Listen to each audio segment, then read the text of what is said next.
Último bloque con el diputado provincial Roy López Molina. El escenario nacional. El segundo semestre está arrancando prácticamente, Roy.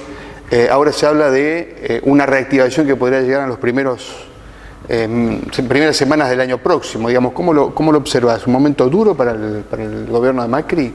Sí, es un momento difícil. Es un momento donde estamos empezando de a poco a crecer, pero en ese tránsito hay medidas que el propio presidente definió como antipáticas, pero que eran absolutamente necesarias tomar para no terminar incluso como el caso que mencionábamos en Venezuela. En los primeros meses tomamos decisiones que tienen que ver con lo económico, vinculadas a salir del cepo cambiario, unificar el mercado de cambios con un solo dólar, una decisión a mí entender absolutamente trascendente como es acordar con los fondos buitres, salir del default, volvernos a insertar en el mundo y abandonar a Venezuela o a la propia Angola. ¿Las tarifas fueron un error, por ejemplo? Las tarifas de lo que tanto se ha hablado, digamos. Era una medida necesaria. ¿No había que tomarla de otra manera? Y se fue haciendo de manera gradual. Incluso algunas medidas que se tomaron, después se incorporó la tarifa social, se incorporó el financiamiento del 40% de los clubes de barrio. Muchos, desde la ortodoxia más liberal, dicen con estas medidas no van a lograr reducir el déficit fiscal en los tiempos que querían hacerlo para bajar la inflación. Pero también comprendimos que había algunas medidas que sobre todo en sectores vulnerables impactaban. Ahora, estas medidas económicas para normalizar una economía que estaba atravesada por la mentira, la falta de reglas de juego claras, el INDEC desmantelado, lo acompañamos con otras medidas de índole social muy importantes. ¿Quién hubiese pensado que Mauricio Macri, de aquellos que nos atacaban, ¿no?, como gobierno de la derecha, hubiese impulsado ampliar la asignación universal por hijo, actualizar el salario mínimo vital y móvil, devolver el IVA, el pago histórico a más de 2.300.000 jubilados? Estamos sentando las bases para comenzar a crecer. Ese segundo semestre que alguno quiere ironizar es el símbolo de una Argentina que va a empezar a mostrar chispazos de reactivación para lograr bajar el déficit fiscal, bajar la inflación y generar empleo. Eso se va a ir logrando de a poco y por eso creo que la paciencia de los argentinos acompaña, porque un presidente que no le esquiva el cuerpo a decisiones contundentes que había que tomar en una economía kirchnerista completamente irreal, con 700% de inflación acumulada en 10 años y un Estado desmantelado, atravesado por la corrupción o el clientelismo. Hay una economía en recesión, lo reconocen todos y estamos atravesando un momento difícil. ¿Por dónde va a pasar el crecimiento? ¿A qué apuesta? Uno sabe que el kirchnerismo, por ejemplo, apostó a el mercado interno y generar consumo. ¿Por dónde es la estrategia de Cambiemos para que arranque la economía argentina? Tiene que ser un mecanismo equilibrado. Es importante que la economía se empiece a mover cuando hay consumo interno. Ahora, cuando el consumo es solamente la consecuencia de un imprimir billetes constantemente para poder financiar ese déficit fiscal con endeudamiento interno, ese no es el camino. Nosotros tenemos que fortalecer el mercado interno, pero también encontrar un equilibrio para abrirnos al mundo.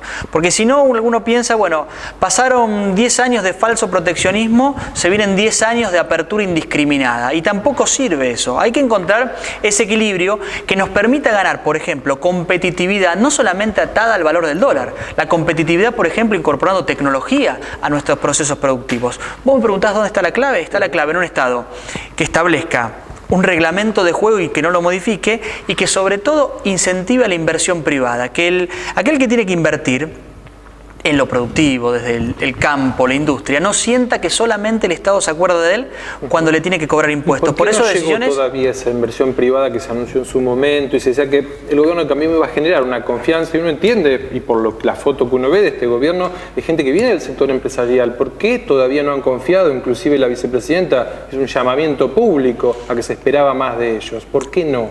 Primero, desde los empresarios propios y nacionales siempre hay desconfianza, y el pedido de Mauricio Macri fue: no despidan gente y comiencen a invertir, saquen la plata del colchón y vuelvan a poner la plata en un sistema que va a empezar a generar ese lubricante social que es la confianza fundamental para que toda economía se mueva.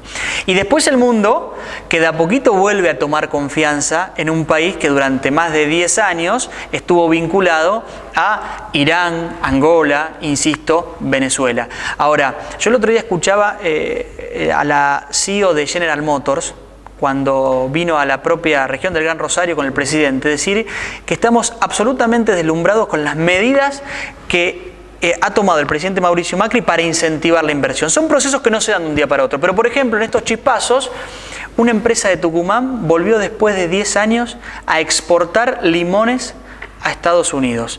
Esos son símbolos de que la cosa se empieza a mover. Hay que darle tiempo, no es todo un día para otro, pero yo creo que estamos sentando las bases para ese crecimiento. Roy, hablemos de política en el sentido, mencionaste en un momento un gobierno de derecha. Efectivamente, al PRO le pegaban o lo fustigaban con el tema de ser un gobierno de derecha.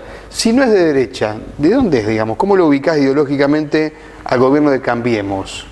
A mí siempre me gusta dar un debate desde la absoluta sinceridad. Evolucionan las comunicaciones, evoluciona la tecnología, evoluciona todo. Lo que no evolucionan son las categorías por las cuales uno analiza la política. Entonces, queremos pensar por momentos la política del 2016 con categorías ideológicas que son previas a la Revolución Francesa, donde el pueblo estaba vinculado a la izquierda y la derecha surgen con la Revolución Francesa. Entonces digo, creo que no se pueden analizar procesos actuales con esas categorías, porque si no uno cae en una trampa. Digo, José López ¿es un revolucionario guevarista de la izquierda? De ninguna manera. Yo creo que hay que encontrar equilibrio y poder vincular los dos grandes valores de esas categorías ideológicas que para mí no dejan de existir, pero hay que superarlas. Esa sensibilidad social de la izquierda con esa apuesta a la libertad y la confianza en el hombre que supuestamente tiene la derecha. ¿Crees que Macri es eso? ¿Es un hombre liberal con sentido social, digamos? Es una buena síntesis de poder decir, de ir por el camino del liberalismo humanista, si me permitís, donde creemos en el mercado, pero también traemos esa frase de un liberal muy importante que dice: el mejor liberal es aquel que sabe que el mercado se equivoca y entonces tiene que aparecer el Estado para suplir las deficiencias que el mercado mismo tiene. Y uno ve solamente la gestión de la ciudad de Buenos Aires, donde es el único distrito del país donde la matrícula de la escuela pública crece. Uno podría pensar que Mauricio Macri, viniendo del empresariado de lo privado, puede apostar a la educación pública. Sí lo hizo y logramos mejoras. Apostamos al transporte público con el Metrobús.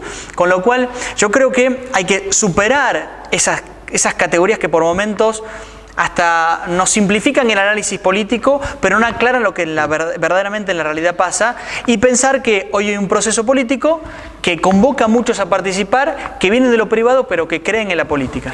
Muchísimas gracias, Roy, de venir a hablar política con nosotros. Cómo no, muchas gracias por invitarme. Nos estamos despidiendo de HDP, nos vamos a reencontrar dentro de una semana con esto que hacemos siempre, hablar de política. Hasta la semana próxima, gracias.